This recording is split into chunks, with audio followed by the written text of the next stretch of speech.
Hi everyone, welcome. We're down here in my wormery, and the systems that I want to check in on today are right ahead of us on the top shelf. They're the original red wiggler worms, and they were only checked in on 10 days ago, so I've managed to get all caught up on my worm bin feedings, and I guess I would have had the option just to wait another day or two, or actually come back in here, despite the fact that only 10 days have passed. I guess the reason I'm interested in seeing what's going on in here because, well, we gave them a really delicious feeding last time. We gave them pear and strawberry right down the middle in both systems, and I kind of even thought to myself, hey, if we came back in time, we might catch a big worm party going on here. So, besides the fact that I just got time to, come back in here and get rid of a little bit more kitchen scrap stuff. So let's get these systems up on the bench. See if we've got a worm party waiting for us. I hope we do. If not, no big deal. We'll feed them anyway. All right, let's get to work. The feeding is your typical assortment of kitchen scraps, which includes a couple slices of moldy bread for them. I've got my worm chow over there. I got my grit over there. I've even got some leaves that we can use as bedding. Last time the bedding was a couple napkins, and perhaps we'll give them leaves this time. My box of leaves is recently replenished, so I've got plenty of leaves on hand. I think my prepared bedding is running a little low. That might be part of the reason I'm trying to utilize other things. So I think it'll be leaves. Yeah, it feels pretty full. I think we got a good many leaves in here. So looks like our feeding zone indicators are going to be around for another round because they're holding up great, and as you saw, the feeding today doesn't include any coffee, so there's no replacement feeding zone indicators. And oh, what's this? Oh yeah, now I'm reminded of something we found in each system when we came in here to give them those pears and strawberries. Each system still had the remains of an apple, which at least bin number 2 already shows signs of having the same thing, and I believe down here I'm seeing yet again leftover apple. So I think it's not a surprise for me because in the past attempts at composting apples have always, in a lot of cases, not always, in a lot of cases though, have taken time. So I'm usually not in a big hurry when it comes to apples for some reason. There's something about them which at times takes the worms a long time to work down. Although I do believe I have seen instances where they're able to make quick work of an apple. Perhaps it's the type of apple, perhaps there's something with the way it was prepared or farmed. Who knows? Looks like some of the napkin that we added as bedding last time came up with the apples. Well, let's just go ahead and excavate the whole feeding zone. We'll find other things in here too besides the leftover apple from 2 feedings ago. Here, for example, is a pumpkin stem. I believe last time too we were attempting to just chip little bits and pieces off of it. So I managed to knock off a little bit more just there. But I'm not looking to get too far along on that because it's still quite tough. It's not allowing me to remove much, but what I was able to remove is, I guess, just another step in the right direction. Here's half of a mango seed. So any leftovers like this, old slow composting food items such as the mango seed and the pumpkin stem, those can certainly be returned to the feeding zone along with some of this old bedding that we're encountering too. Because even though what we're giving them this time might not be as delicious sounding as pear and strawberry, but then again, that's just my point of view. You might be thinking, oh, yuck, strawberry and pear? What a gross combination. Or perhaps some people just aren't all that into fruits, but summertime, all kinds of yummy fruits available this time of year. And in large part, it's to the benefit of the wormies because they're getting all kinds of watermelon rinds and cantaloupe melon rinds and other types of delicious summer fruit that they might not get otherwise.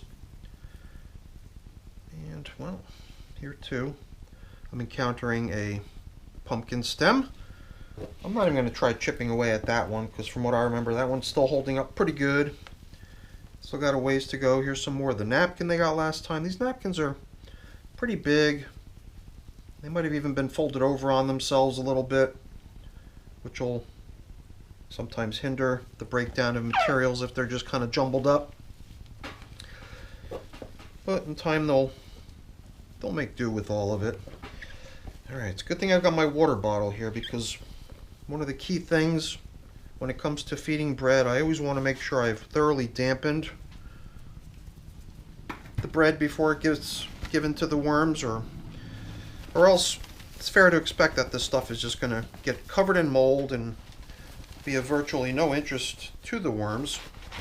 So I found that when you dampen the bread, it really does seem to help a lot. And you know, right there are the things that I think would benefit from the addition of a little bit of moisture. Everything else they're getting is already got its own moisture content, the fruits and vegetables, especially now that they're getting thawed out after being frozen. That'll cause a lot of those materials to expel a bunch of their moisture content. And I guess the bottom line is we don't have to worry about moisture content for that sort of stuff, but this sort of stuff definitely benefits from getting dampened a little bit. Alright, things are looking pretty good here so far. Hopefully the worms are going to appreciate the use of a more natural type of bedding on this go around versus the napkins they got last time. So here I see a whole bunch of cucumber peel and even chunks of cucumber and some sort of stems of something here. Each system got a little bit of that already. I've got pepper, and does each system get a pepper? I believe that's a pepper as well. So we're managing here to be pretty fair, and even this large chunk of cucumber is big enough that I can simply split it. This way each system gets a little bit. This piece of lemon, on the other hand, I don't know. Am I going to be able to break it apart with one hand? Possibly not, you know? Doesn't matter that much. So the important thing is to get the stuff to the wormies so they can start working it down for us.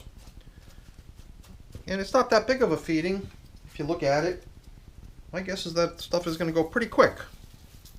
So who knows, if we want to come back here in another 10 days, probably wouldn't even feel like we're coming back too soon.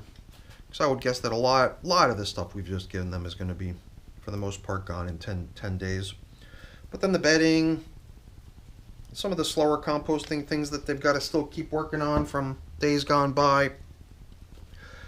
These are all things to keep them busy, and they certainly wouldn't starve if we didn't make it back here for even a longer extended period of time. I believe would be a-okay usually, because my systems usually have sufficient moisture and even good amounts of leftovers to be found usually, which would sustain the worms even if who knows. A lot of people would use a negative sort of thing that would keep you away from your worms. If I got hit by a bus and I was in the hospital for a month. I like to use the positive version. If I hit the lottery and I just decided to go travel abroad for a month, well, I think my worms would be a-okay in most cases. Offhand, I can't think of any of my systems that would be in peril due to my absence over an extended period of time. In fact, I got a couple systems that are deliberately unmanaged.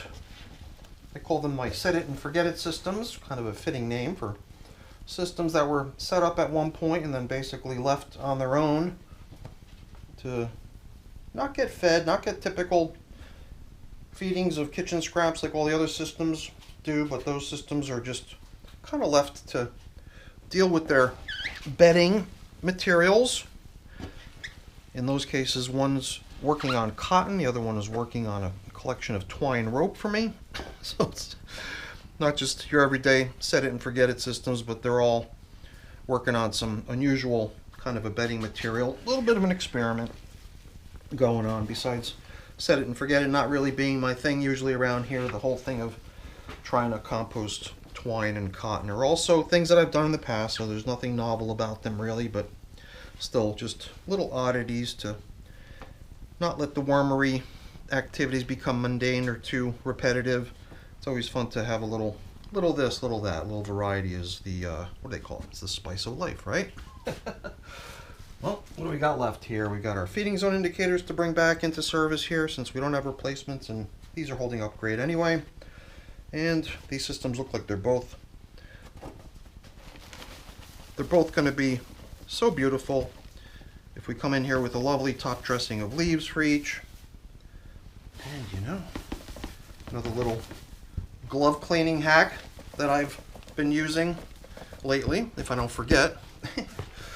Leaves a lot of this material right there in the bin, and when I get over to the sink to clean off my glove, oh, did I hurt that little wormy?